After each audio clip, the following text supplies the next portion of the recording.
మెదక్ పట్టణంలో బక్రీద్ పండుగ కంటే ముందు రోజు నుంచి జరిగినటువంటి సంఘటనలలో తమ విధి నిర్వహణలో నిర్లక్ష్యం వహించినటువంటి పోలీస్ అధికారులను వెంటనే సస్పెండ్ చేయాలని చెప్పి స్థానిక పార్లమెంట్ సభ్యునిగా నేను ఈ సందర్భంగా డిమాండ్ చేస్తా ఉన్నాను. ఉదయం 11:30 నుంచి పోలీస్ స్టేషన్కి వచ్చి కంప్లైంట్లు ఇచ్చి జరుగుతున్నటువంటి సంఘటనల పట్ల పోలీసు వాళ్ళని అలర్ట్ చేసినప్పటికీ కూడా స్థానికంగా ఉంటున్నటువంటి ఒక ఏఎస్ఐని, మహిళా ఏఎస్ఐని బూతులు తిడితే కూడా కనీసం కేసు నమోదు చేయనంత అచేతన వ్యవస్థలో పోలీస్ వ్యవస్థ ఉందంటే ఇంతకంటే దుర్మార్గమైనటువంటి విషయం ఇంకొకటి ఉండదు. చట్టం ముందు అందరూ సమానమే. ఈ మాటను మేము గౌరవిస్తా ఉన్నాం, కానీ పోలీసు వాళ్ళు గౌరవిస్తలేరు.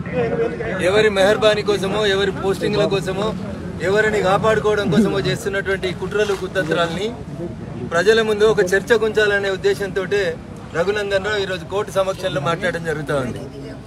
సభ్య సమాజం ఆలోచించాలి. హిందువులకో నీతి, ముస్లింలకో నీతి. పోలీస్ అధికారులు కూడా వాళ్ళనైతే పట్టుకురాము, మిమ్మల్ని అయితే పట్టుకొస్తాం. ఈ రోజు కూడా 14 మందిని పట్టుకొచ్చి టౌన్ పోలీస్ స్టేషన్ లో పెడుతున్నారంట.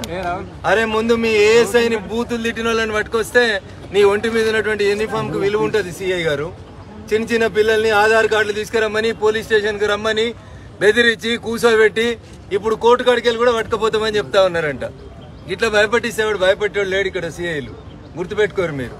మీరు ఫోటోలు తీసుకోవడాలు వీటికి ఎవడు భయపడతాడన్న చాలా చూసి ఇందాక వచ్చింది తెలంగాణ ఉద్యమం, తెలంగాణ గడ్డ.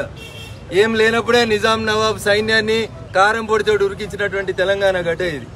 అందుకని పోలీస్ అధికారులకు చాలా స్పష్టంగా చెప్తా ఉన్నా, డ్యూటీ చేస్తే సరిగా చేయండి, చేత కాకపోతే లీవ్ పెట్టుకొని పోండి. కానీ హిందువులకైతే ఒక నీతి, ముస్లింలకైతే ఇంకొక నీతి. ఎందుకు దవాఖానకు చూడొస్తలేదా పేషెంట్ని? దెబ్బలు తాకినాయి ఆయనకి. వారం రోజులు హాస్పిటల్లో పెట్టి నాటకాలు ఏడిచి ఎవరి మెహర్బానీ కోసం మీరు దవాఖానలో ఉంచుతున్నారు? మెదక్లో గవర్నమెంట్ హాస్పిటల్ లేదా? ఏ దవాఖానలో ఉన్నాడు మీకు కంప్లైంట్ ఇచ్చిన ఆయనకు తెలుగు వస్తుందా? ఆయన ఉర్దూలో రాసుకొస్తే మీరు తెలుగులో రాస్తారా మీ కానిస్టేబుల్? ఇదేనా మనం చేయాల్సినటువంటి డ్యూటీ? నేను దయచేసి చెప్తా ఉన్నా, ఇట్లాంటి తప్పుడు పనులు చేసేటువంటి పోలీస్ అధికారులకి మీకు గుర్తుండాలి. చాలా సందర్భాల్లో రఘునందన్ రావు మీ తరఫున వకాలత్ చేసిండు. మీకు వ్యతిరేకంగా నేను వకాలత్ చేయడం అంటూ మొదలు పెడితే మీరు ఖచ్చితంగా ఇలా మీరు ముద్దాయిలని చెప్పి ఎవరినైతే ఏడికి పంపిర్రో మీరు కూడా రేపు ఆడికే పోతారు. అత్యుత్సాహపడకుండ్రి. టెలిఫోన్ ట్యాపింగ్ లో కూడా మీలాగానే కొంతమంది బాగా ఉత్సాహపడ్డారు. యాడున్నారో గుర్తుపెట్టుకోర్రి.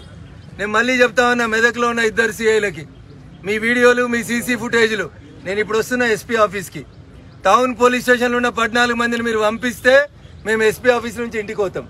లేకపోతే టౌన్ పోలీస్ స్టేషన్కి వచ్చి ఇడిపించుకోమంటే బరాబర్ ఇడిపించుకొని పోతాం. ఏం కాదు, చట్టాన్ని చేతుల్లోకి తీసుకుంటారు, కేసులు అవుతాయి. ఈ కేసులకు భయపట్టాడు కాదు రఘునందన్. మీ రంగనాథ్ గారికి కూడా చెప్తా ఉన్నా, ఐజీ గారికి. రంగనాథ్ గారు ఇంతకుముందే మీకు 1-2 సార్లు బీజేపీ వాళ్ళ చేతిలో శృంగభంగం అయింది. కరీంనగర్లో, వరంగల్లో ఎక్కువ ఉత్సాహం చూపెట్టారు మీరు. మేము ఎవరి గురించి, వ్యక్తుల గురించి మాట్లాడొద్దు అనుకుంటున్నాం, అయినా మీరు రెచ్చగొడతా ఉన్నారు. కాబట్టి ఒక్క లైన్ మాత్రం స్పష్టంగా చెప్పిపోతా, justice may be delayed, but మీరు మాత్రం ఖచ్చితంగా శిక్ష అనుభవిస్తారు. టెలిఫోన్ ట్యాపింగ్ లో కూడా అప్పుడు పింక్ యూనిఫామ్ వేసుకున్న పోలీసు వాళ్ళు ఇట్లా చాలా ఎగిరిర్రు, మాకు ఎదురు లేదని ఎగిరిండ్రు. ఇలా యాడున్నారు?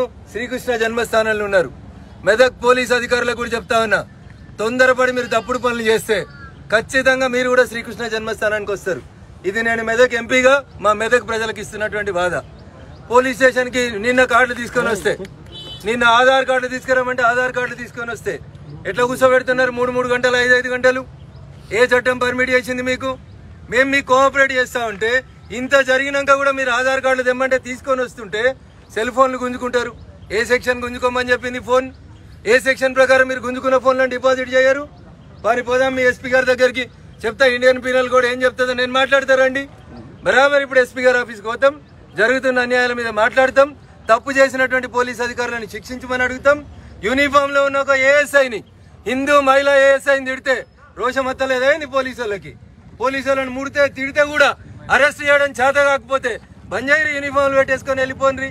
చేస్తారు ప్రజలు కూడా పోలీసు వాళ్ళని నౌకరీ చేసేందుకు భారత రాష్ట్రం ఇచ్చింది. నేను 2 రోజులు ఓపిక ఉన్నా, సంయమనం పాటించిన, దాని అర్థం మీకేదో బాగా తెలుసు మాకేదో తెలియదని కాదు. ఈ సమాజం సామరస్యంగా ఉండాలని మేము కోరుకుంటున్నాం. మేము కోరుకుంటే పరమత సహనం ఉంటుంది. కానీ మీరు చేసినటువంటి కారణాల వల్ల 100% మీరు తప్పులు చేస్తా ఉన్నారు. ఏదో 10 మంది ఉంటారు, పోనీ వాళ్ళు మనోళ్లే కదా పోలీసు వాళ్ళు అనుకుంటే ఏదో చేద్దాం అనుకుంటే మాత్రం రఘునందన్ సహించాడు. చాలా స్పష్టంగా చెప్తా ఉన్నా, ఎవరైతే ఆరిఫ్ అనేటువంటి వ్యక్తి ఇంజూర్డ్ ఏ హాస్పిటల్ ఉన్నాడు? ఎందుకు అనుమతిస్తున్నారు మీరు? ప్రైవేట్ హాస్పిటల్ ఎందుకు ఉంచిర్రా ఆయనను? మీరు పోయి చూసి వచ్చిర్రా? గవర్నమెంట్ హాస్పిటల్కి ఎందుకు పంపుతలేరు? ఇంకెన్ని రోజులు ఉంచుతారు? ఆయనకైనా ఇంజురీ ఎంత పెద్దగా ఉంది అంటే గ్రీవియస్ ఇంజురీ తీసుకొస్తే ఆయన దవాఖానలో ఉన్నాడని మీరు రేపు బెయిల్ పిటిషన్ కంటెస్ట్ చేస్తే మా వాళ్ళకి బెయిల్ రావద్దని చూస్తురా?